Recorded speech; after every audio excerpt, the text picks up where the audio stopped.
आप देख रहे हैं कर्तव्य एवं निष्ठा का बयान, साहित्य और संस्कृति का बयान, समता की आवाज बयान टीवी। साथियों, आज अध्यक्षीय भाषण से पहले इस महामानवों के सामूहिक जन्मोत्सव समारोह के अवसर पर जो विषय लगाए गए हुए उन विषय के बारे में कुछ बातें आप लोगों के सामने रखना चाहूँगा, क्योंकि महत्वपूर्ण विषय लगाए गए हुए हैं और इन महत्वपूर्ण विषयों पर हम लोग इंडियन मेडिकल प्रोफेशनल एसोसिएशन इस संगठन के माध्यम से इसके पेज पर लाइव होकर हम लोग इस जन्मोत्सव को मना रहे हैं और विषयों पर चर्चा कर रहे हैं। कुछ बातें मैंने प्रस्तावना में आपसे कही थी, उनका विस्तार रूप में आपको बताना चाहूँगा और इसके बाद में कंक्लूडिंग में आदरणीय राष्ट्रीय अध्यक्ष डॉक्टर मंगन ससानी सर आपको विस्तार से जानकारी देंगे। ये जो उच्च शिक्षण संस्थान और उच्च जातीय शिक्षा संस्थान, ये विषय आदरणीय कुमार काले साहब जो राष्ट्रीय पिछड़ा वर्ग मोर्चा के सदस्य है और MNTV के संपादक हैं, उनके माध्यम से चर्चा किया गया था थॉटकास्ट में और उनके द्वारा सजेस्ट किया गया था ये इंटेलेक्चुअल वर्ग है, ख़ास तौर से जो मूल निवासी बहुजन समाज में जो एक अच्छा ब्रेन कहा जाता मेडिकल प्रोफेशनल्स का, उनके बीच में जानकारी में जाना चाहिए। पहले तो हमें ये समझ में आना चाहिए कि एजुकेशन जो है, एजुकेशन का मतलब केवल लिटरेसी से नहीं है। भारत सरकार लिटरेट करना चाहती है, एजुकेट करना नहीं चाहती है। और लिटरेसी में भी केवल का से कमला पढ़ाना चाहती है, आपको सिग्नेचर करना ज़्यादा से ज़्यादा सिखाना चाहती है। इसके आगे की एजुकेशन वो आपके ऊपर प्रतिबंध लगाना चाहती है। उस एजुकेशन पे प्रतिबंध लगाना चाहती है जो 26 जनवरी 1950 से पहले हमको नहीं मिल रही थी। प्रतिबंध था, संविधान की वजह से आपको एजुकेशन मिलना शुरू हो गया, इसलिए प्रतिबंध लगाया जाना जरूरी हो गया। क्यों, ऐसा क्यों? राइट टू एजुकेशन के तहत हम लोगों को संविधान में जो अधिकार दिया गया एजुकेशन का, वो मनुस्मृति में नहीं था। इसलिए नहीं था कि एजुकेशन के माध्यम से एक केवल आपके एजुकेशन यानी लिटरेट करने का, आपके अंदर जानकारी देने का इतना ही मामला नहीं है। एजुकेशन का संबंध आपके शासक वर्ग में कन्वर्ट होने से जुड़ा हुआ मामला है। दूसरी एक और महत्वपूर्ण बात समझनी जरूरी है, चूँकि आज राष्ट्रपिता ज्योतिराव फुले का जन्म जयंती है। राष्ट्रपिता ज्योतिराव फुले 1848 में जब आधुनिक भारत में अपना आंदोलन शुरू करते हैं, उसके पीछे की जो महत्वपूर्ण घटना है, जब वो उनका क्लासमेट एक था ब्राह्मण, प्रांजपे नाम का ब्राह्मण क्लासमेट, उसने अपनी शादी में इनविटेशन दिया था और इनविटेशन देने के बाद में जब उनको बुलाया गया वो उधर गए। उस शादी में उनका अपमान किया गया क्योंकि उनके पहनावे से ही जानकारी मिल गया उन लोगों को कि राष्ट्रपिता ज्योतिराव फुले ये शूद्र है, ये ब्राह्मण नहीं है। शूद्र होने की वजह से उनका अपमान किया गया और धक्के मारकर शादी से निकाला गया। ये डॉक्यूमेंटेड है। ज्योतिराव फुले ने अपने फादर को पूछा, अपने पिताजी को सवाल किया कि मैं भी उसका बैचमेट था, अच्छे कपड़े पहने हुए थे, फिर हमको हमारे साथ ऐसा व्यवहार क्यों किया गया? उनके पिताजी ने कहा, जवाब दिया कि ये सब कुछ व्यवस्था की वजह से, तुमको तुम्हारा पेशा करना चाहिए, इस चक्कर में नहीं पड़ना चाहिए। ज्योतिराव फुले इस बात को सुनकर विचार मग्न हुए और विचार करते हुए बाहर टहलते हुए जब आए, विचार कर रहे थे कि व्यवस्था की वजह से मेरा अपमान हुआ है। इसका मतलब ये व्यवस्था तो पहले से काम कर रही है, पहले भी हमारे लोगों का अपमान होता रहा होगा। आज मेरा हुआ है, कल आने वाली पीढ़ियों का अपमान होगा। ये विचार कर रहे थे 1 जनवरी 1818 को पेशवाई का अंत हो चुका था। जो हमारे 500 शूरवीर मूल निवासी बहुजन समाज के योद्धा थे, उन्होंने पेशवाई का अंत कर दिया था। बावजूद इसके पूरे देश से जो उधर पूरे महाराष्ट्र में जो पेशवाई लागू हो रखी थी, सभी जगह समाप्त नहीं हुई थी।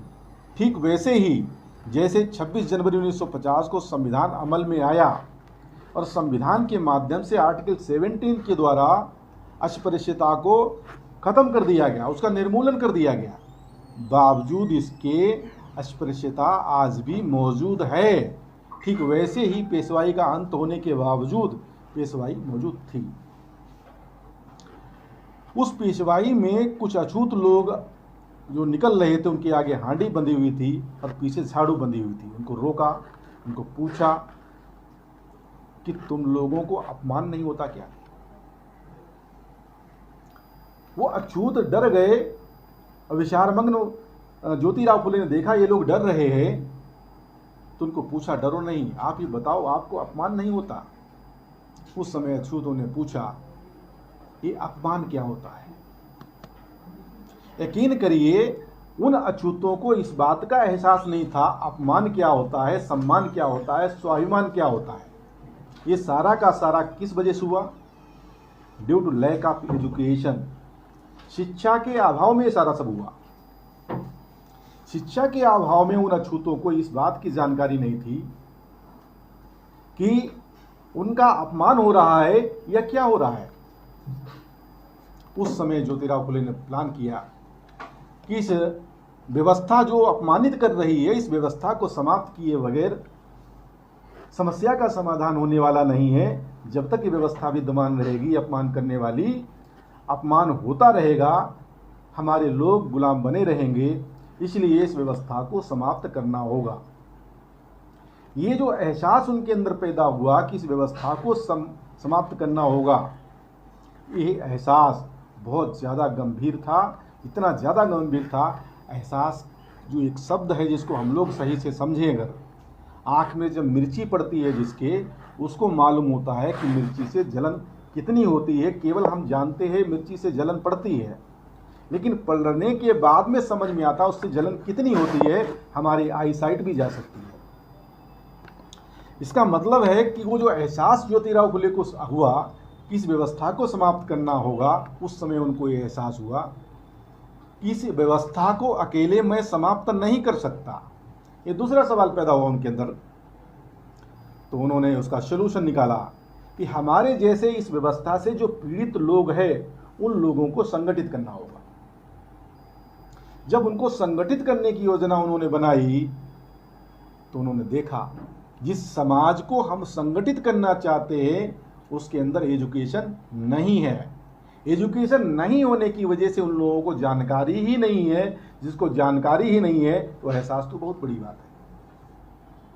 इसलिए 1848 में उन्होंने पहली बार भारत में स्कूल खोले, जो समस्त अस्पृश्यों के लिए और जो वर्तमान में ओबीसी कहा जा रहा है, जिनको यानी कि शूद्र वर्ण के लोगों के लिए, आदिवासियों के लिए, और जो भी धार्मिक अल्पसंख्याक भी उस समय थे, उन सभी लोगों के लिए उन्होंने स्कूल खोले और एजुकेशन देने का काम शुरू किया।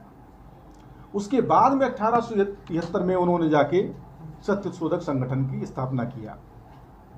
तो मैं आप लोगों को ये समझाना चाहता हूँ, बताना चाहता हूँ, एजुकेशन की वैल्यू इस व्यवस्था को समाप्त करने से जुड़ी हुई है। आप जो बहुजन समाज है उसको शासक वर्ग में कन्वर्ट करने से जुड़ी हुई है। राष्ट्रपिता ज्योतिराव फुले कहते हैं, जब तक अंग्रेज हैं तब तक अवसर है। जब तक अंग्रेज हैं तब तक अवसर है। हमको यानी शूद्र और अतिशूद्रों को ब्राह्मणों की गुलामी से आज़ाद होना चाहिए। इसका मतलब राष्ट्रपिता ज्योतिराव फुले ब्राह्मणों की गुलामी से आज़ाद होने की बात कर रहे हैं। वो अंग्रेजों की गुलामी से आज़ाद होने की बात नहीं कर रहे। इसका मतलब क्लियर कट हमको समझना चाहिए कि हमारे महापुरुष हमारे लोगों को आज़ाद कराने के लिए एजुकेशन देना चाह रहे हैं। शिक्षा का संबंध हमारी गुलामी को दूर करने से जुड़ा हुआ मामला है। शासक वर्ग में रूपांतरित होने का मामला जुड़ा हुआ है। और भी बहुत सारी इसमें बातें बताई जा सकती हैं, लेकिन इसके आगे कुछ बातें मैं इस संदर्भ में बताना चाहता हूँ। 2009 में कंपलसरी एजुकेशन एक्ट बनाया गया। किस लिए बनाया गया? जब संविधान के ऊपर अमल 26 जनवरी 1950 को ही हो गया, तो उसी समय कंपलसरी एजुकेशन एक्ट बनाया जाना चाहिए था। वो क्यों नहीं बनाया गया?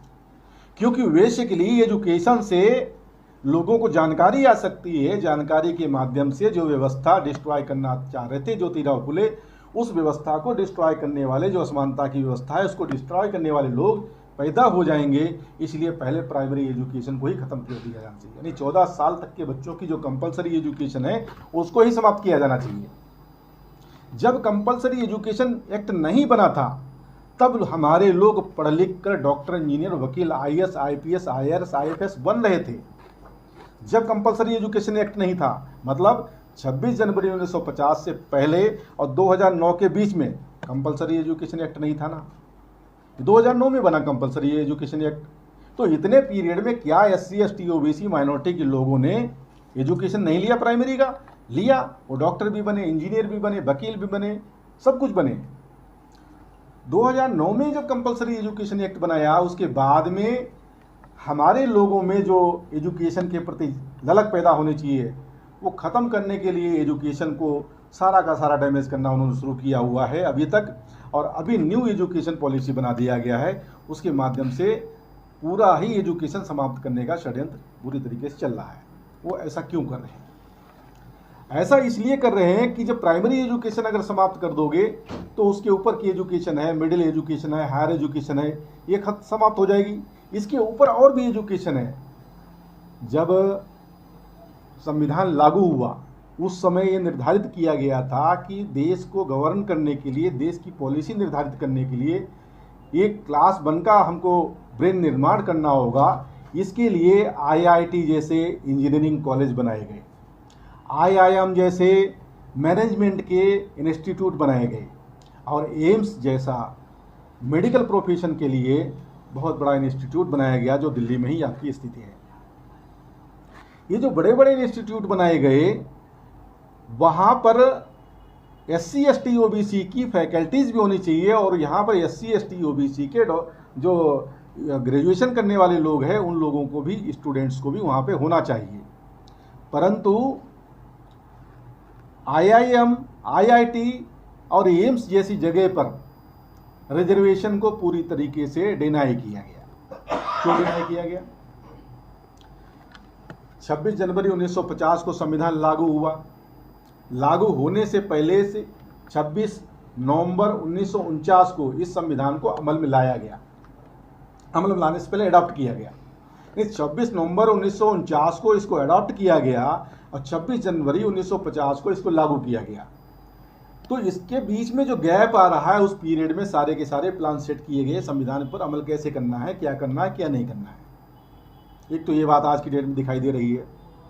दूसरा, अडॉप्ट करने से पहले ही 25 नवंबर 1949 को संविधान सभा में डॉक्टर बाबा साहब अम्बेडकर ने स्पीच किया, भाषण किया और कहा कि 26 जनवरी 1950 को हम लोग जब संविधान अमल करेंगे, उस समय हम विरोधाभासी परिस्थिति में प्रवेश करने वाले हैं। कंट्राडिक्टरी स्थिति निर्माण होने वाली है। यानी 1 मैन 1 वोट 1 वैल्यू होगा। एक व्यक्ति का एक वोट होगा, उसकी एक ही जैसी वैल्यू होगी, परंतु सामाजिक और आर्थिक विषमता ये बनी रहेगी। जितनी जल्दी हो सके इस सामाजिक और आर्थिक विषमता को दूर किया जाना चाहिए।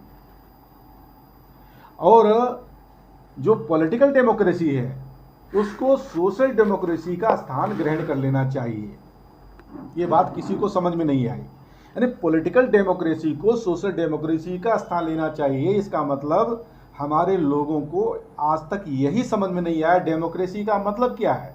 हमारे लोग केवल चुनाव को ही डेमोक्रेसी समझते हैं। अभी मार्च में ही दुनिया की सर्वे रिपोर्ट एक पब्लिश हुई, उसमें कहा गया कि भारत में अभी और दुनिया में जो डेमोक्रेसी है, उस डेमोक्रेसी में भारत की डेमोक्रेसी की स्थिति क्या है। उसमें डेमोक्रेसी की स्थिति में ये दिखाई दिया कि भारत में अभी वर्तमान में केवल और केवल मात्र इलेक्टोरल डेमोक्रेसी है, यानी पॉलिटिकल डेमोक्रेसी भी खत्म हो गई। अभी केवल इलेक्टोरल डेमोक्रेसी है। अब इलेक्टोरल डेमोक्रेसी में भी जो नियंत्रण है वो शासक वर्ग के पास ही है, यानी वोट आप कहीं भी डालो। जो ईवीएम है उसमें, ईवीएम में जब आप वोट डालते हैं वो वोट आपका इलेक्ट्रॉनिक डिवाइस में इकट्ठा हो रहा, किसके पास इकट्ठा हुआ, किसके खाते में इकट्ठा हुआ, इसकी कोई जानकारी नहीं। उसके लिए वीवीपीएटी लगाया गया, वो पर्ची उससे निकले तो माना जा सकता।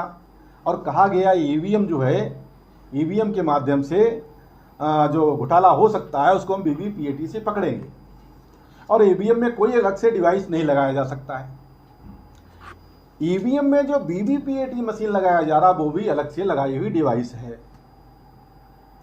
जो ईवीएम में प्रोग्राम थी चलो मान लिया ठीक, उसमें गड़बड़ नहीं हुआ, लेकिन जो वीवीपीएटी लगाया गया उसमें तो प्रोग्रामिंग चेंज की हो सकती है। या यूं कहा जाए, जो हमने ईवीएम में बटन दबाया तो पहले वोट आपका वीवीपीएटी में आएगा, फिर वोट आपका उधर इकट्ठा होगा जाके। अब उसमें से पर्ची अगर निकला, अब पर्ची निकलने के बाद में उसमें दिखाई दिया गया जिसको हमने वोट दिया उसी को गया, लेकिन बाद में कहाँ पे इकट्ठा हुआ इसके बारे में तो नहीं पता। अगर उसको जानकारी लेना चाहिए था तो उसकी काउंटिंग के बजाय उसका जो मिलान होना चाहिए था, मिलान करने से मना किया गया। तो यानी इलेक्टोरल जो पॉलिटिक्स है वो भी आपकी खत्म, इलेक्टोरल डेमोक्रेसी है वो भी खत्म हो गया। भारत में डेमोक्रेसी नाम की कोई चीज़ नहीं बची हुई है, केवल इलेक्टोरल डेमोक्रेसी है, उसको भी लगभग समाप्त किया गया है। इसीलिए उस रिपोर्ट में कहा गया कि भारत में अभी डेमोक्रेसी नहीं ऑटोक्रेसी है। ऑटोक्रेसी उनका शब्द दिया गया, पिन पॉइंटेड शब्द दिया गया ऑटोक्रेसी। तो ये सारी बातें सिद्ध कर रही है कि जो एजुकेशन है, एजुकेशन के माध्यम से हम लोग जो डॉक्टर, इंजीनियर, वकील, आईएएस, आईपीएस, आईआरएस बन रहे थे, उस एजुकेशन को अगर समाप्त कर दिया जाए तो इसके ऊपर विचार करने वाले लोग ही नहीं होंगे, तो समस्या का समाधान हो जाएगा। जैसे ज्योतिराव फुले के समय में जो अछूत लोग थे उनको ये बात समझ में नहीं आई कि मान सम्मान अपमान का मतलब क्या होता है, ऐसे ही हमको भी समझ में नहीं आएगा डेमोक्रेसी का मतलब क्या है। हमको केवल इतना ही प्रचार किया जा रहा मीडिया के माध्यम से, डेमोक्रेसी का मतलब चुनाव, चुनाव हुआ तो डेमोक्रेसी हो गई। लेकिन चुनाव डेमोक्रेसी नहीं, डेमोक्रेसी राजतंत्र को चलाने के लिए सिस्टम है। वो जो सिस्टम है उस पर नियंत्रण जो है वो शासक वर्ग का है। वो नियंत्रण जो है एससी, एसटी, ओबीसी, माइनॉरिटी जो बहुसंख्याक लोग हैं इनके पास होना चाहिए था, तो ये बात समझ में आती। इसीलिए उन्होंने हायर एजुकेशन को रिजर्वेशन के दायरे से बाहर रखा। जबकि बाबा साहब अम्बेडकर जब कह रहे हैं कि सामाजिक रूप से हमारे कंट्राडिक्शन होंगे, इसको दूर किया जाना चाहिए, इसका मतलब क्या है कि एससी, एसटी, ओबीसी के लोग जो सामाजिक रूप से पिछड़े हुए लोग हैं, इनके सामाजिक पिछड़ेपन को दूर किया जाना चाहिए। वो दूर करने के लिए प्राइमरी एजुकेशन होना चाहिए, जूनियर एजुकेशन होना चाहिए, मिडिल एजुकेशन होना चाहिए, इसके ऊपर की एजुकेशन होना चाहिए, हायर एजुकेशन होना चाहिए, फॉरेन एजुकेशन होना चाहिए। ये तमाम तरीके की एजुकेशन अगर दिया जाता है तो इनके अंदर बुद्धि विवेक का विकास होगा और इनकी जो समस्याएं हैं उनका समाधान करने के लायक हो जाएंगे। लेकिन उन्होंने हमारे लोगों को कितना जानकारी दिया कि एजुकेशन आपको क्यों लेना है, मेडिकल प्रोफेशन क्यों लेना है, क्योंकि आपको डॉक्टर बन जाओ, बस इतना सफिशिएंट, अच्छा डॉक्टर बनना चाहिए। अगर आप राजनीतिक बात करते हो, भाई हमसे राजनीतिक बात मत करो, सामाजिक बात करो। राजनीति का अर्थ उनको समझ में नहीं आ रहा। पॉलिटिकल लोग जो डिसीजन ले रहे उसका असर हमारे ऊपर पड़ रहा है। हमारे महापुरुषों की जो अपेक्षा थी केवल आपको डॉक्टर बनाने की नहीं थी, उनकी अपेक्षा और उम्मीद थी ये जो पढ़ा लिखा वर्ग जो निर्माण होगा, खासतौर से मेडिकल प्रोफेशनल वर्ग, ये वर्ग अपने आप में बहुत ज़्यादा इंटेलेक्चुअल है, अपने आप में प्रभावशाली है, ये समाज का नेतृत्व करेगा, ये उनकी अपेक्षा थी। इसीलिए आज की डेट में अगर देखा जाए तो जो आईआईएम, आईआईटी और एम्स जैसे जो यूनिवर्सिटी और कॉलेजेस हैं बड़े लेवल पे, जिनको कहा जाता है यहाँ पे एक्सीलेंस डेवलप होता है, इसके नाम पे ये इंस्टीट्यूट बनाए गए थे 1950 में, परंतु वहाँ पर रिप्रेजेंटेशन को सेफगार्ड लागू करने के लिए, ताकि रिप्रेजेंटेशन इनका हो सके, इन्होंने किए नहीं। आईआईएम में तो पूरी तरीके से डिनाई किया कि नहीं मेरिट खराब हो जाएगी, आईआईटी में नहीं दिया गया, मेरिट खराब हो जाएगी। इवन 2020 में सर्वे कराया गया था, एक कमेटी गठित की गई थी, यहाँ के जो डायरेक्टर हुआ करते थे राव साहब, आईआईटी के, उन्होंने भी इस बात को एक्सेप्ट किया कि फैकल्टी जो है आईआईटी आईआईएम में नहीं है, हायर एजुकेशन में नहीं है। वो डाटा जो कलेक्ट किया गया उसके आधार पे अगर कहा जा रहा कि बैकलॉग खाली पड़ा हुआ है, तो बैकलॉग खाली पड़ा हुआ, क्या बैकलॉग भरने के लिए वो डाटा निकाला गया था? वो अपने आप का असेसमेंट करना चाह रहे थे। जो बैकलॉग खाली है उसको भरना नहीं है, उसको बचा हुआ है उसको कैसे रोका जा सके उसके लिए प्लान बनाया जाना चाहिए। उसके लिए नई नई पॉलिसी बनाई जा रही है। और यहाँ तक आईआईटी आईआईएम में और एम्स में फैकल्टी ना पहुँचे उसके लिए रोकने का तमाम तरीके के प्रयास किए जा रहे हैं। तो ये सारी बातें हमको समझने की ज़रूरत है, क्योंकि हायर एजुकेशन में जब आप जाएंगे तो आपका दिमाग उस लेवल पर चलेगा। इस बात को सिद्ध करने के लिए बाबा साहब अम्बेडकर का जो प्रसंग है वो आपको याद दिलाता हूँ। 1943 में लॉर्ड लिथगो ने 3 लाख रुपए अलीगढ़ मुस्लिम यूनिवर्सिटी को दिए थे और बनारस हिंदू यूनिवर्सिटी को दिए थे। ये बात डॉक्टर बाबा साहब अम्बेडकर को जब मालूम हुई तो उन्होंने लॉर्ड लिथगो से मुलाकात किया और पूछा कि आपने अछूत लोगों यानी शेड्यूल कास्ट के लोगों के लिए कोई व्यवस्था नहीं की एजुकेशन के लिए? उन्होंने बोला प्लान बना के लाओ। बाबा साहब अम्बेडकर ने 16 लोगों का प्लान बनाकर उनको दिया और लॉर्ड लिथगो ने जब देखा कि आप तो डॉक्टर अम्बेडकर फॉरेन एजुकेशन की बात कर रहे हो, हमने तो ये सोचा था आप इन शेड्यूल कास्ट के लोगों के लिए कोई स्कूल खोलोगे या उनके लिए कोई रोजगार की बात करोगे या उनके लिए कुछ अलग से पैसा देने की बात करोगे ताकि अपना धंधा कर सके। बाबा साहब अम्बेडकर ने मुस्कुराते हुए जवाब देने के लिए सवाल किया कि लॉर्ड लिथगो जी, आपको ऐसा नहीं लगता मैं अकेला ही 500 के बराबर हूँ? ये बात स्वीकार किया उन्होंने। बाबा साहब अम्बेडकर ने एक्सप्लेन किया कि मैं अकेला ही फॉरेन एजुकेशन लेने के वजह से हमारे समाज का इतना कल्याण करने के लायक हो गया। अगर ये लोग फॉरेन एजुकेशन लेकर आते हैं तो हमारे समाज का कल्याण हो सकता है। ये बात सिद्ध करती है कि हायर एजुकेशन होने की वजह से ही डॉक्टर बाबा साहब अम्बेडकर से दुनिया के लोग इस बात को मानते हैं कि उनसे ज़्यादा विद्वान भारत में कम से कम नहीं पैदा हुआ। उन्होंने दुनिया का सबसे बेहतरीन संविधान भारत में लिखा और यही कारण है कोलंबिया यूनिवर्सिटी ने उनको 1956 में आमंत्रित किया था इस बात के लिए कि उनको सम्मानित किया जाए। उनकी विश्वविद्यालय से पढ़ा हुआ व्यक्ति भारत का इतना बेहतरीन संविधान लिखता है तो उनको सम्मानित करने के लिए आमंत्रित किया था। उस समय स्पीच करते हुए बाबा साहब अम्बेडकर ने कहा था कि लोकतंत्र और ब्राह्मण तंत्र दोनों एक साथ नहीं चल सकते हैं। यानी कि बाबा साहब अम्बेडकर 1949 में जिस बात पे कह रहे थे, जिस बात को, उस बात पर 56 में भी कायम हैं। उस समय भी कह रहे थे कि सामाजिक पिछड़ापन जितनी जल्दी हो सके हमको दूर करना चाहिए और सोशल डेमोक्रेसी को पॉलिटिकल डेमोक्रेसी का स्थान ले लेना चाहिए। ये बात ब्राह्मणों को समझ में आई। यही कारण है उन्होंने बाबा साहब अम्बेडकर को रास्ते से हटाने का प्लान बनाया और 56 में यानी 6 दिसंबर 1956 को उनको रास्ते से हटा दिया। तो जो ये हायर एजुकेशन का मामला है हमारे शासक वर्ग से रूपांतरित होने से जुड़ा हुआ मामला है। इसी के साथ में जो आपका क्लब किया हुआ सब्जेक्ट है कि जिस समाज में 10 डॉक्टर 20 इंजीनियर 30 वकील होंगे वो समाज प्रगति करेगा और उस समाज की तरफ कोई भी बुरी नीयत से आंख उठाकर नहीं देख सकेगा। डॉक्टर बाबा साहब अम्बेडकर का ये कथन वर्तमान में इसकी क्या प्रासंगिकता है? मैंने आपको पहले ही बताया था कि डॉक्टर बाबा साहब अम्बेडकर ने ये बात कालेलकर कमीशन के सामने कही थी और ये बात तब कही थी जब उन्होंने कहा था कि डॉक्टर अम्बेडकर आप पिछड़े वर्ग के लिए प्रतिनिधित्व की बात करते हो, उनके लिए कुछ आपको रोजगार और एजुकेशन की बात करनी चाहिए, आप प्रतिनिधित्व के चक्कर में क्यों पड़े हुए हो? तब उन्होंने बात समझाते हुए कहा था कि समाज में बड़े आदमी पैदा करो। ये बात जब उनको समझ में नहीं आई तो उन्होंने समझाया कि जिस समाज में 10 डॉक्टर 20 इंजीनियर 30 वकील होंगे वो समाज प्रगति करेगा।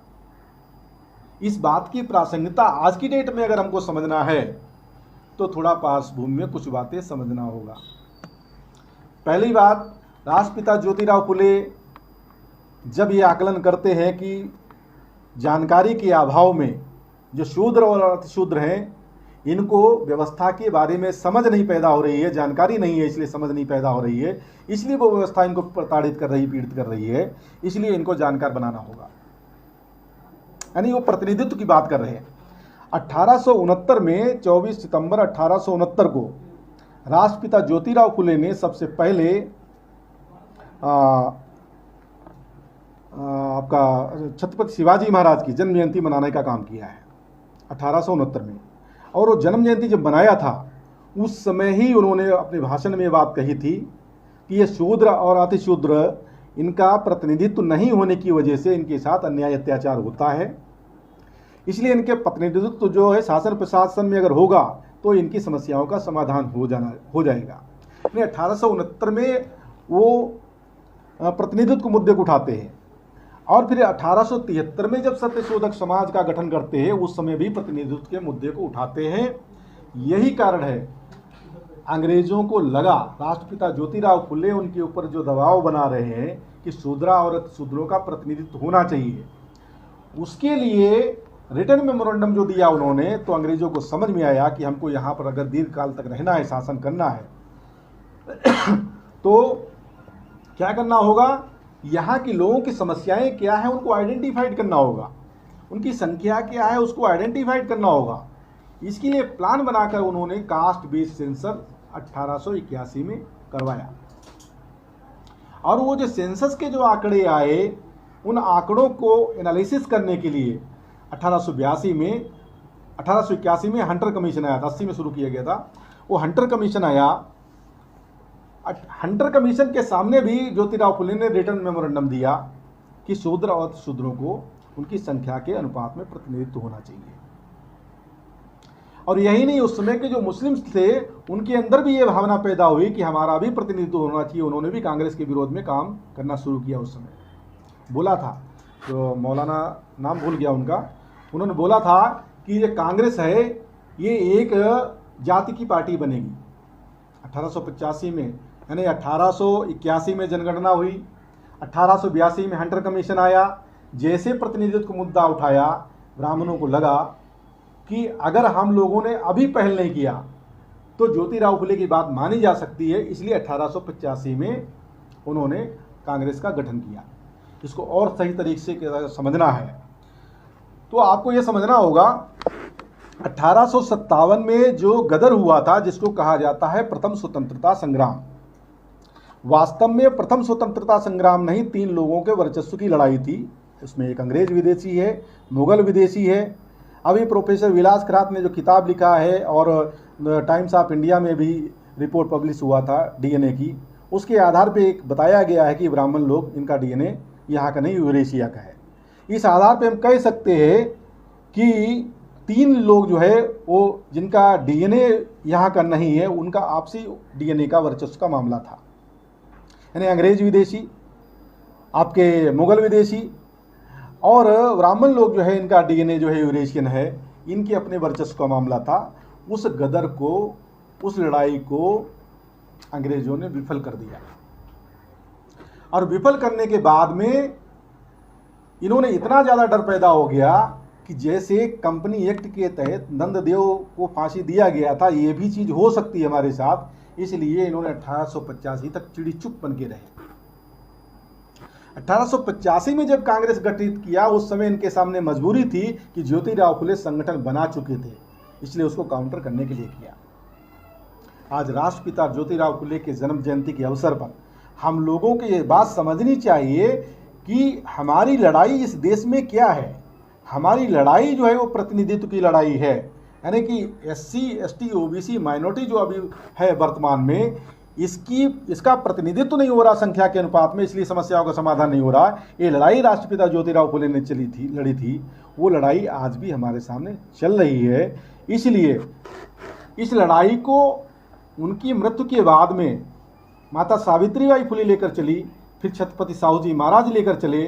साहू जी महाराज ने 1901 के जो आंकड़े थे उसके आधार पे शूद्र और शूद्रों को, यानी पिछड़े वर्ग को 50% आरक्षण दिया था। और वो आरक्षण पिछड़े वर्ग के नाम का मतलब हो गया, उसमें OBC, schedule caste, schedule tribe caste, ये सारे लोग शामिल हैं। पिछड़ा वर्ग के नाम पर वहाँ पर अन्य पिछड़ा वर्ग अलग बात है। अन्य पिछड़ा वर्ग और पिछड़ा वर्ग 2 अलग अलग शब्द है। पिछड़े वर्ग में SC ST OBC सभी लोग शामिल हैं।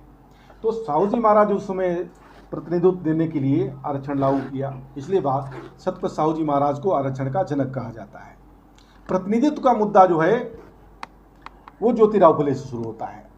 तो इस आरक्षण को इस लेवल पर हमको समझने की जरूरत है। ये आरक्षण नहीं, ये वास्तव में सेफगार्ड है। सेफगार्ड के रूप में दिया गया कि आज़ाद भारत में जब संविधान लागू हो रहा है तो संविधान लागू होने के बाद में व्यवस्था उन लोगों के पास ही जा रही है जिन लोगों के पास गुलामी में भी व्यवस्था थी, यानी वो लोग सामाजिक रूप से जो पिछड़े लोग हैं उनका प्रतिनिधित्व रोक सकते हैं, इसलिए सेफगार्ड के रूप में दिया गया। इसको दूसरी तरीके से और समझना होगा, जिन लोगों को हिंदू कहा जा रहा है तो हिंदू के नाम पे संविधान में किसी को भी कोई अधिकार नहीं दिया गया, यानी धर्म के नाम पे किसी को कोई अधिकार नहीं, इसीलिए इसको धर्मनिरपेक्ष राष्ट्र कहा गया। तो यहाँ पे अधिकार किस नाम पे दिया गया? अधिकार जो विशेषाधिकार के रूप में है, रिजर्वेशन का जो सेफगार्ड के रूप में, वो सामाजिक पिछड़ापन और शैक्षणिक पिछड़ापन ये आधार उसका है। यानी सामाजिक पिछड़ापन किसका है? एससी का है जो अछूत लोग थे, एसटी का है जो आदिवासी लोग हैं, अन्य पिछड़े वर्ग के लोग यानी ओबीसी के लोग हैं जो शूद्र वर्ग के थे, इनको विशेषाधिकार दिया गया, वो सामाजिक आधार है। अगर हम OBC, schedule caste, schedule tribe caste अपने आप को नहीं मानते, अपने आप को हिंदू मानते हैं, तो हिंदू के नाम पे हमको संविधान में कोई अधिकार नहीं मिला। और यही बात शासक वर्ग चाहता है। हमको इस बात का रियलाइजेशन नहीं होना चाहिए कि आप ओबीसी हो, आप शेड्यूल कास्ट हो, आप शेड्यूल ट्राइब कास्ट हो। हमको हिंदू के नाम पे वो हम प्रोजेक्ट करते हैं, लेकिन जब आप अधिकार मांगते हो हमारा आईआईएम में एडमिशन होना चाहिए, हमारा एम्स में एडमिशन होना चाहिए, हमारा आईआईटी में एडमिशन होना चाहिए, तब वो कहते हैं आप नालायक लोग हो। लेकिन जब उनके ऊपर संकट होता है तब हमको हिंदू बनाकर वो प्रोजेक्ट करना चाहते हैं, जबकि संविधान का आर्टिकल 13 क्लियर कट एकदम से कहता है कि 26 जनवरी 1950 को भारत का संविधान लागू होने के बाद पहले के जितने भी नियम, कानून, रूढ़ी, परंपरा थे वो सब नल एंड वाइड घोषित कर दिए गए। कहाँ तक? इस हद तक प्रभाव शून्य किए गए कि किसी के फंडामेंटल राइट वायलेट नहीं होते हैं। आगे लिखा गया भविष्य में कोई ऐसा कानून नहीं बनाया जाएगा जो लोगों के फंडामेंटल राइट को वायलेट करता हो। और यही नहीं, आगे लिखा गया कि इसमें कोई अमेंडमेंट नहीं होगा। इस आर्टिकल के ऊपर ना तो एससी, एसटी, ओबीसी के लोगों को जानकारी है और ब्राह्मण लोग वो इसके ऊपर चर्चा करना नहीं चाहते। इसकी वजह से जो हमारे महापुरुष करना चाह रहे थे उसकी बात को समझने के बजाय हमको क्या समझ में आया कि आरक्षण केवल हमको नौकरी करने के लिए मिला, केवल डॉक्टर बनने के लिए मिला, केवल इंजीनियर बनने के लिए मिला, केवल प्रोफेसर बनने के लिए मिला, यानी हमारे रोजगार के लिए इस लेवल तक के लिए मिला। इतनी ही बात हमको समझ में आई। सही बात है, प्रतिनिधित्व की लड़ाई राष्ट्रपिता ज्योतिराव फुले ने जो लड़ी थी उसी लड़ाई को डॉक्टर बाबा साहब अम्बेडकर ने आगे टेक ओवर किया। एक महत्वपूर्ण बात और आपको बताना चाहता हूँ छत्रपति साहू जी महाराज से जुड़ी है। 1920 में साहू जी महाराज ने, मार्च 1920 में एक अस्पृश्य बहिष्कृत सभा हुई थी। उसमें साहू जी महाराज ने पब्लिक मीटिंग में कहा था, जिसकी अध्यक्षता डॉक्टर बाबा साहब अम्बेडकर ने पहली बार की थी, कि ये डॉक्टर अम्बेडकर केवल अछूतों के नेता नहीं है, ये समस्त शूद्र और अतिशूद्रों के नेता है। हमारी नालायकी है जो हम इतने दिनों में एक योग्य नेता नहीं चुन पाए। हम ऐसे नेता को चुनते हैं, वो नेता हमको इकट्ठा करके कत्लखाने में काटने के लिए झोंक देता जाके। डॉक्टर अंबेडकर तुम्हारी गुलामी की बेड़ियों को काटेंगे, ये तुमको तुम्हारी गुलामी से आज़ाद कराएंगे। ये बात बाबा साहब अम्बेडकर ने जिंदगी भर याद रखी और बराबर इसके ऊपर अमल करते रहे। बाबा साहब अम्बेडकर के आंदोलन के 3 महत्वपूर्ण पड़ाव हैं। एक पड़ाव है जो 17 अगस्त 1932 को कम्युनल अवार्ड के रूप में है। राउंड टेबल कॉन्फ्रेंस के समय में साहू जी महाराज जिंदा नहीं थे, क्योंकि 1922 में उनकी हत्या कर दी गई। और उसके बाद में उस लड़ाई को स्टेप बाय स्टेप डॉक्टर बाबा साहब अम्बेडकर ने जब लड़ना शुरू किया, इस बात का ध्यान रखा कि राष्ट्रपिता ज्योतिराव फुले से लगाकर छत्रपति साहू जी महाराज, महाराजा बड़ौदा, सयाजी गायकवाड़, इन सभी महापुरुषों का उनके प्रति बहुत ज़्यादा योगदान रहा है, बहुत ज़्यादा उनके प्रति प्यार और स्नेह रहा है, जिसकी वजह से वो यहाँ तक पहुँचे हैं। इसलिए राउंड टेबल कॉन्फ्रेंस में भी प्लान बनाकर उन्होंने पहले शेड्यूल कास्ट की लड़ाई लड़ी, और उस लड़ाई को लड़ने की वजह से 17 अगस्त 1932 को कम्युनल अवार्ड डिक्लेयर हुआ था।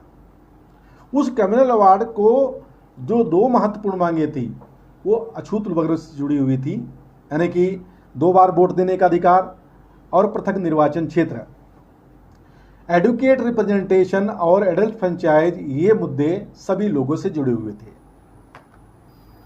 लेकिन 24 सितंबर 1932 को इस कम्युनल अवार्ड की 2 महत्वपूर्ण मांगों को समाप्त कर दिया गया। सेपरेट इलेक्टोरेट की जगह ज्वाइंट इलेक्टोरेट हो गया और जो 2 बार वोट देने का अधिकार था उसकी जगह पे सिंगल हो गया। परिणाम क्या निकला? जो राजनीतिक लेवल पर हमारे प्रतिनिधि होने चाहिए थे वो प्रतिनिधि रियल रिप्रेजेंटेटिव नहीं रह गए। ये पहला पड़ाव है।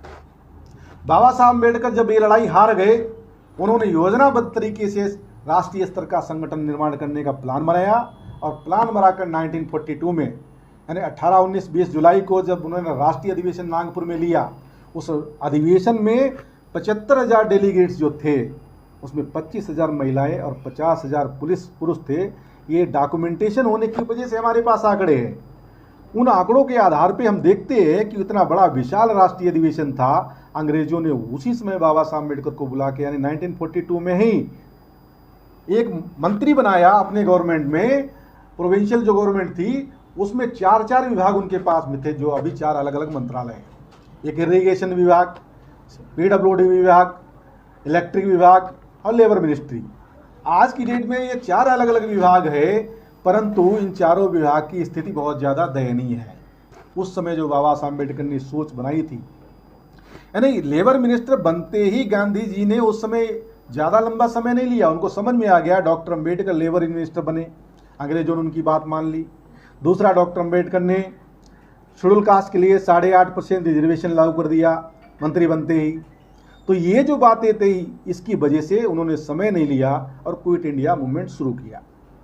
डू एंड डाई का नारा दिया 9 अगस्त 1942 को। बड़े पैमाने पर हिंसा हुई। तो इस कहानी में ज़्यादा नहीं जाना चाहता। दूसरा पड़ाव आपको बताना चाहता हूँ। 1943 में ही क्रिप्स कमीशन आया हुआ था, जब इतना ज़्यादा भारत में दंगा फसाद हो रहा था और विश्व युद्ध भी चल रहा था। अंग्रेजों ने निर्धारित किया अब हम लोग भारत में नहीं रहेंगे। अगर लॉ एंड ऑर्डर मेंटेन करने के लिए हमको बाहर से लंदन से पैसा लाना पड़ता है तो इससे बेहतर हमें ये जगह छोड़ देनी चाहिए। जब उन्होंने निर्णय बनाया तो उनको समझ में आया कि ये लोग जाने वाले हैं। बाबा साहब अम्बेडकर ने भी उनको बोला कि हमारे अछूतों का भी कुछ व्यवस्था करनी होगी। क्रिप्स कमीशन के सामने मेमोरेंडम दिया कि ये जो अस्पृश्य लोग हैं, शेड्यूल कास्ट के लोग हैं, इनकी समस्याएं हैं, इनका सेपरेट सेटलमेंट किया जाना चाहिए। ये जब निवेदन किया, क्रिप्स कमीशन के लोग एनालिसिस करते, उससे पहले गांधी जी और पटेल जी, नेहरू जी के द्वारा विरोध किया गया। क्यों? उनको यह बात समझ में आ गई, separate settlement is equal to separate electorate. पृथक बसावाहट जो है पृथक निर्वाचन क्षेत्र के बराबर है, समानांतर है। क्योंकि जो सेपरेट इलेक्टोरेट था वहां पर शेड्यूल कास्ट का कैंडिडेट खड़ा होता, वोट देने का भी काम शेड्यूल कास्ट का ही व्यक्ति करता, यानी कि प्रतिनिधि जो चुना जाता वो उसके लिए डिसाइडिंग फैक्टर जो शेड्यूल कास्ट के लोग होते। लेकिन सेपरेट सेटलमेंट अगर होता तो वहां पर रहने वाले लोग शेड्यूल कास्ट के होते, तो दूसरा कैंडिडेट खड़े होने का मतलब ही खत्म हो गया। जब वोट ही शेड्यूल कास्ट के होते तो वोट डालने का भी शेड्यूल कास्ट के लोग करते। इससे क्या होता, हमारे लड़ने वड़ने वाला व्यक्ति वहां पर पहुंच सकता था। इस लड़ाई को भी बाबा साहब अम्बेडकर हार गए। फिर उन्होंने योजना बनाई, क्योंकि अंग्रेज जा रहे हैं। उन्होंने सोचा, 1946 में उन्होंने किताब लिखी ओ वसुंधरा। उनको मालूम था कि जो ओबीसी है हमारा, अभी उसकी लड़ाई हमको टेक ओवर करना ही होगा, दूसरा कोई विकल्प नहीं है। जब हो वसुंधरा किताब लिखी, यानी कि किताब लिखा, उसके 46 दिसंबर में ही नेहरू ने घोषणा किया कि हम ओबीसी को आरक्षण देने के लिए तैयार हैं, उनको प्रतिनिधित्व देने के लिए तैयार है। क्योंकि 46 में ही, जुलाई 46 में कांग्रेस के अध्यक्ष जो है जवाहरलाल नेहरू जी बन गए थे और उसके बाद में जो इंटरिम गवर्नमेंट बनी उसके उन्हें प्रधानमंत्री बनाया गया। बाबा साहब अम्बेडकर को तो उन्होंने जगह ही नहीं उसमें दिया, उसमें लेबर में उसमें लॉ मिनिस्टर नहीं बनाया था, तो बाद में बने लॉ मिनिस्टर। तो नेहरू जी जैसे ही बाबा साहब अम्बेडकर की किताब हो वसुंधरा पढ़ते हैं, देखते हैं, उसके बाद में फैसला लेते हैं हम ओबीसी के लोगों को हक अधिकार देने के लिए, रिजर्वेशन लागू करने के लिए तैयार है। ताकि ओबीसी के लोगों को जो बाबा साहब अम्बेडकर के साथ जुड़ रहे हैं उनको रोका जा सके। एक तो ये मुद्दा था। दूसरा, बाबा साहब अम्बेडकर ने जब राउंड टेबल कॉन्फ्रेंस में लड़ाई लड़ी थी उस समय मुसलमानों ने उनका साथ दिया था और 42 में भी बाबा साहब अम्बेडकर का साथ दे रहे थे, क्योंकि उधर जो गवर्नमेंट चल रही थी बंगाल में, उस गवर्नमेंट में जोगेंद्र नाथ मंडल जी मिनिस्टर हुआ करते थे, उनके संगठन के थे। तो उनको एक बात समझ में आ रही थी कि डॉक्टर अंबेडकर ओबीसी को जोड़ने का काम कर रहे हैं, तो ओबीसी के ध्रुवीकरण को रोकना होगा। एक तो ये मुद्दा था। दूसरी ये बात समझ में आई, मुसलमान भी इनका साथ दे रहे, अब ये बहुत बड़ा संकट है। इस संकट को टालने के लिए उन्होंने प्लान बनाया और मौलाना उसमें थे जो अब्दुल कलाम आज़ाद मौलाना, उनको बुलाया और पटेल साहब बुलाया। उनको पूछा कि मैं अगर कोई फैसला लेता हूं तो किसका साथ दोगे? बोले आपका ही साथ देंगे। अच्छा, मेरा साथ दो, चलो ठीक है। तो बोले उधर नेहरू को बोला, जाके माउंटबेटन को बोलो कि जिन्ना साहब तैयार नहीं है तो हम भी नहीं तैयार हैं, हम भी विभाजन के लिए तैयार हैं। उनको यानी पाकिस्तान बंटवारा आप कर दो, भारत का बंटवारा कर दो, इसके लिए हम तैयार हैं। ये नेहरू जी के माध्यम से मैसेज उधर दिया गया, इधर इनकी सहमत लिया और गांधी जी ने स्टेटमेंट दिया कि मेरे शरीर के टुकड़े हो जाएंगे लेकिन भारत का विभाजन नहीं होने दूंगा। वही गांधी जी जिन्होंने ये स्टेटमेंट दिया, उन्होंने माउंटबेटन के साथ में मीटिंग करने के बाद में जो कांग्रेस वर्किंग कमेटी की मीटिंग हुई, वहाँ पे उनकी सहमत से भारत के विभाजन का फैसला हुआ और भारत का विभाजन होने की वजह से जो मुसलमान बाबा साहब अम्बेडकर का समर्थन कर रहे थे वो उधर पाकिस्तान में चले गए। और जहाँ से बाबा साहब अम्बेडकर जो संविधान सभा के चुनाव की प्रक्रिया भी चल रही थी, उस प्रक्रिया में जहाँ से चुनकर आए थे खुलना, जसोर, फरीदपुर, बोरीशाल बंगाल के एरिया से, वो एरिया भी पाकिस्तान को दे दिया गया। यहाँ पर जो संकट खड़ा हुआ, उस संकट के दबाव में डॉक्टर बाबा साहब अम्बेडकर ने दबाव बनाया अंग्रेजों के ऊपर कि आपको याद रखना चाहिए कि आपके पुरखों को हमारे लोगों ने साथ सहयोग दिया था। 1 जनवरी 1818 को हमारे 500 पुरखों ने साथ सहयोग किया था, तुम्हारा राज स्थापित किया था, इसलिए हमारी समस्याओं का समाधान आपको करना होगा। नंबर 1। नंबर 2, मैं किसी भी ऐसे संविधान को नहीं मानूंगा जिसमें हमारे लोगों को हक अधिकार नहीं हो। ये जब दबाव बनाया बाबा साहब अम्बेडकर ने, तब नेहरू जी की समझ में आया कि अब क्या करना होगा। उस मजबूरी में बॉम्बे से जयकर जो थे, जो चुनकर आए हुए थे संविधान सभा में, उनका इस्तीफा दिलवाया गया। वहाँ से बाबा साहब अम्बेडकर यानी तीसरी बार चुनकर वहाँ पर पहुँचे। यानी पहली बार उनको हरवाया गया, दूसरी बार उनको जब जीते तो उनकी सदस्यता को पाकिस्तान डाल दिया गया जो अभी बांग्लादेश में है। तीसरी बार में जब चुनकर आए 29 अगस्त 1947 को चुनकर आए और 15 अगस्त 1947 को जो है आपका पाकिस्तान का विभाजन हो गया। इससे 29 अगस्त को जब चुनकर आए, उससे पहले 28 अगस्त यानी एक दिन पहले उन्होंने सर्कुलर जारी कर दिया, अभी हम पिछड़े वर्ग को कोई भी अलग से हक अधिकार देने के लिए तैयार नहीं है, रिजर्वेशन नहीं देना चाहते हैं, क्योंकि इससे 2म दर्जे का राष्ट्र निर्माण होगा। कितना बड़ा पिछड़े वर्ग के साथ में और मूल निवासियों के साथ में षड्यंत्र किया गया। परंतु बाबा साहब अम्बेडकर चुनकर आगे ड्राफ्टिंग कमेटी के चेयरमैन बने और चेयरमैन बनने के बाद में जब 26 नवंबर 1949 को संविधान सुपुर्द किया गया, उस समय जो बात कही थी कि हमको सामाजिक यानी पॉलिटिकल डेमोक्रेसी का स्थान जो है वो पॉलिटिकल डेमोक्रेसी की जगह पे सोशल डेमोक्रेसी का स्थान होना चाहिए, ये बात जो उस समय कही थी, हम लोगों को आज अगर विश्लेषण करें तो समझ में आता है। वो जो कहना चाह रहे थे SC ST OBC के लोग और सभी भारत के नागरिक, उनकी संख्या के अनुपात में अगर उनका प्रतिनिधित्व होगा तो उनकी समस्याओं का समाधान हो जाएगा। इस बात को बार बार नेहरू जी को समझा रहे थे, परंतु उन्होंने ये बात नहीं मानी। इसके दबाव में आकर उन्होंने दबाव बनाने के लिए 10 अक्टूबर 1951 को इस्तीफा दिया। ये इस्तीफा पहले 27 सितंबर 1951 को लिखा था उन्होंने, जब एक्सेप्ट नहीं किया गया तो 10 अक्टूबर 1951 को उन्होंने संसद पटल पे रखा गया और उसको एक्सेप्ट किया गया। लेकिन बाबा साहब अम्बेडकर को वहाँ पर भाषण करने के लिए अवसर नहीं दिया गया कि वो इस्तीफा क्यों दे रहे हैं।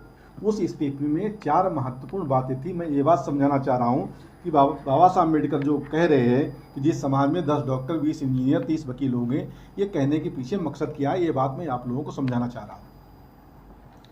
क्योंकि 10 अक्टूबर 1951 को जो इस्तीफा दे रहे उसमें लिखा हुआ था, हम लोगों को ये बताया जाता, वो कहते हैं कि हिंदू कोड बिल के माध्यम में उसके बारे में था। ये बात पूरी तरीके सही नहीं।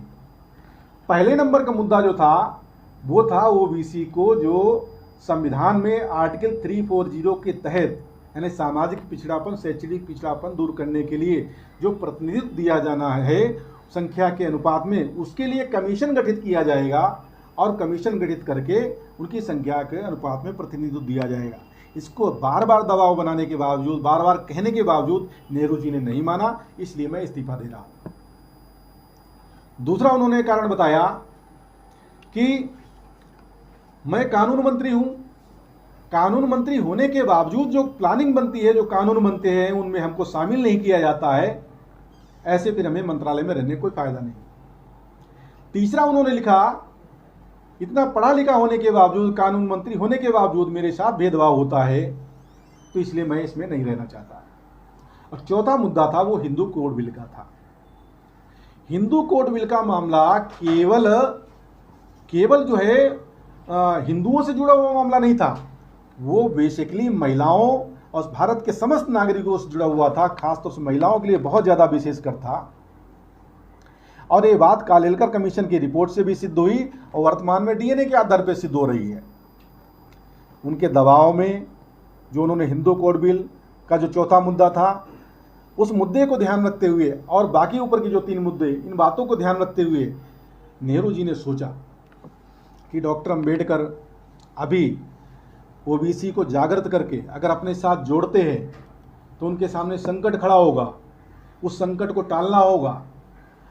बाबा साहब अम्बेडकर ने ओबीसी को जोड़ने के लिए उनको आरएल चंदापुरी जो पटना के थे बिहार के, उन्होंने 6 नवंबर 1951 को एक रैली बुलाया। उसमें बाबा साहब अम्बेडकर गए, वहाँ पर भाषण किया। भाषण करने से पहले उस रैली में बाबा साहब अम्बेडकर को पत्थरबाजी हुआ, बावजूद इसकी बाबा साहब ने स्पीच किया, कहा कि अगर पिछड़े वर्ग के लोग साथ सहयोग करते हैं तो मैं आर पार की लड़ाई लड़ने के लिए तैयार हूँ। नेहरू लोकतंत्र में एकाधिकार स्थापित करना चाहते हैं ब्राह्मणों का। अगर पिछड़े वर्ग के लोग और शेड्यूल कास्ट के लोग साथ सहयोग करते हुए एक साथ आते हैं तो मैं आर पार की लड़ाई लड़ने के लिए तैयार हूँ। ये बात सामान्य नहीं, बहुत ज़्यादा गंभीर बात है। ये बात नेहरू को समझ में आई, इसलिए वो जो पत्थरबाजी हुई थी उसके ऊपर भी चर्चा बंद हो जाए। 16 नवंबर 1951 को जनरल इलेक्शन डिक्लेयर हुए, जिसका जनवरी 1952 में रिजल्ट आया और बाबा साहब अम्बेडकर चुनाव हार गए। लेकिन बाबा साहब अम्बेडकर ने जन जागरण का कार्यक्रम बंद नहीं किया। वो जो जन जागरण कर रहे थे उसको काउंटर करने के लिए जनवरी 1953 में कालेलकर कमीशन का गठन किया गया और उस कालेलकर कमीशन के लोग बाबा साहब अम्बेडकर के पास इसी पहाड़गंज में जो महाराष्ट्र भवन है वहाँ पर मिलने के लिए आए थे कि डॉक्टर अंबेडकर, आप जो है इन अन्य पिछड़े वर्ग के लिए प्रतिनिधित्व की बात करते हो, इनके लिए कुछ अलग से डिमांड करो। उस समय बाबा साहब अम्बेडकर ने कहा था कि जिस समाज में 10 डॉक्टर, 20 इंजीनियर, 30 वकील होंगे वो समाज प्रगति करेगा। समाज में बड़े आदमी पैदा करो, ये साधारण बात नहीं है। उस कमीशन में शिवदयाल चौरसिया जी जो ओबीसी से थे वो शामिल थे। उन्होंने डॉक्यूमेंट लिखा हुआ है अपने लिटरेचर में, जो रिकमेंडेशन कालेलकर कमीशन की थी वो सारी की सारी डॉक्टर बाबा साहब अम्बेडकर ने बना के दी हुई थी। क्योंकि पहले भी ये प्रयास कर चुके थे, जब संविधान प्रक्रिया चल रही थी उस समय बाबा साहब अम्बेडकर ने पिछड़े वर्ग के लोगों को अपने यहाँ खाने पर बुलाया और उनको बोला कि आप लोग कुछ डिमांड क्यों नहीं करते हो। पंजाबराव देशमुख उसमें इन्वाइट थे साथ में, तो पंजाबराव देशमुख ने कहा वो लोग नेहरू हमारी बात मानने वाले कहाँ हैं। तो बाबा साहब अम्बेडकर ने कहा लिखने वाला मैं हूँ, तुम लोग डिमांड क्यों नहीं करते हो। यही बात कालेलकर कमीशन के सामने भी बात बाबा साहब अम्बेडकर ने शिवदयाल चौरसिया जी को समझाया कि इस कालेलकर कमीशन से आप लोगों को क्या डिमांड करना चाहिए। ये बात कालेलकर कमीशन की रिपोर्ट जो आई, उस रिपोर्ट के आधार पर हम लोग आज बता सकते हैं। ये रिपोर्ट केवल 2 ही लोगों के पास में है, या तो हमारे पेरेंट ऑर्गेनाइजेशन यानी वामसेप के पास में है, इंपा के पास में है, या फिर जो है भारत सरकार के पास में, बाकी किसी के पास ये रिपोर्ट नहीं है। उस रिपोर्ट में क्या ऐसा था जो इस रिपोर्ट को लागू नहीं किया गया, केवल पिन पॉइंटेड चीज़ें बताना चाहता हूँ, ज़्यादा विस्तार से नहीं जाना चाहता। वो पिन पॉइंटेड बातें क्या थी? एक तो पिन पॉइंटेड बात ये थी कि उसमें जो रिकमेंडेशन किया गया था, शिवदयाल चौरसिया जी ने लिख के रखा हुआ कि बाबा साहब अम्बेडकर ने ये सलाह दिया था, वो ये था कि शूद्रवर्ण यानी वर्ण व्यवस्था के आधार पर जो शूद्रवर्ण की जातियां है, उन समस्त शूद्रवर्ण की जातियों को अन्य पिछड़े वर्ग में माना जाए। ये साधारण बात नहीं है। जिसकी लड़ाई आज हम लोग लड़ रहे हैं ओबीसी की, मतलब कास्ट बेस्ड सेंसस के लिए, उसके लिए कालेलकर कमीशन कह रहा कि समस्त शूद्रवर्ण के लोगों को ओबीसी माना जाए। आगे लिखा उसमें रिकमेंडेशन कि एससी एसटी की महिलाओं को छोड़कर, यानी भारत में schedule caste, schedule tribe caste की जो महिलाएं हैं, इनको छोड़कर भारत की समस्त महिलाओं को ओबीसी माना जाए। आप हिंदू कोड बिल की मैं बात कर रहा हूं ना, यानी 51 में बाबा साहब अम्बेडकर ने जो चौथा मुद्दा था हिंदू कोड बिल का, उसमें भी वो कह रहे महिलाओं की बात कर रहे, यहां पर समस्त महिलाओं को ओबीसी बात कह रहे। इसका मतलब कि ब्राह्मण के घर में जो महिला है वो भी ओबीसी हो गई। एक बड़ी खास बात है, ब्राह्मण अपने बेटे का जनेऊ संस्कार करता है, उसको द्विज बनाता है, अपनी बेटी का जनेऊ संस्कार नहीं करता, उसको कभी द्विज नहीं बनाता। अपनी माँ को द्विज नहीं बनाता, अपनी बहन को द्विज नहीं बनाता, अपनी पत्नी को द्विज नहीं बनाता, क्योंकि उनको वो अपना मानता ही नहीं, अपने बराबर का दर्जा नहीं देना चाहता है। बाबा साहब अम्बेडकर उनको बराबर का दर्जा देने के लिए कह रहे थे कि सामाजिक रूप से जो पिछड़ गई महिलाएं हैं, वो एससी एसटी को तो पहले से अधिकार है, इसलिए एससी एसटी की महिलाओं को छोड़कर बाकी जितनी भी महिलाएं हैं उन समस्त महिलाओं को ओबीसी माना जाए। तीसरा रिकमेंडेशन था कि जो ओबीसी के विद्यार्थी है उनको साइंस और टेक्नोलॉजी में 70% आरक्षण दिया जाना चाहिए, सेफगार्ड दिया जाना चाहिए, ताकि उनका प्रतिनिधित्व हो सके। और इन विद्यार्थियों के लिए हॉस्टल की व्यवस्था होना चाहिए, स्कॉलरशिप की व्यवस्था होना चाहिए, लोग ये देने वाले नहीं है, उसके लिए रिकमेंडेशन दिया। ये अपने आप में बात सिद्ध करती है कि अन्य पिछड़े वर्ग के लिए बाबा साहब अम्बेडकर जो लड़ाई लड़ रहे थे, वो लड़ाई क्यों लड़ रहे थे? ताकि जो हमारे पुरखों ने जो उद्देश्य रखा था उस उद्देश्य को पूरा किया जा सके। मैं आपको जो बताना चाह रहा था, बाबा साहब अम्बेडकर के जीवन के 3 महत्वपूर्ण पड़ाव, यानी कि एक 17 अगस्त 1932 जिसको वो हार गए 24 सितंबर 1932 को। दूसरा पड़ाव 1942 जब वो लेबर मिनिस्टर बने, और लेबर मिनिस्टर बनने के बाद में 8.5% रिजर्वेशन नौकरियों में शेड्यूल कास्ट के लिए घोषित किया, और क्रिप्स कमीशन के सामने सेपरेट सेटलमेंट का मुद्दा रखा, लेकिन वो करवा नहीं पाए। तीसरा पड़ाव है भारत के संविधान का ड्राफ्टिंग कमेटी का चेयरमैन बनना। और ये 3 जो महत्वपूर्ण पड़ाव हैं, इन तीसरे महत्वपूर्ण बड़े पड़ाव में उन्होंने पूरी तरीके से अपनी पूरी ताकत लगाई और योजनाबद्ध तरीके से संविधान में इस देश की व्यवस्था को समाप्त करने के लिए जो असमानता पे खड़ी हुई थी, उसके लिए 3 महत्वपूर्ण लक्ष्य रखे जो हमारे पुरखे चाहते थे।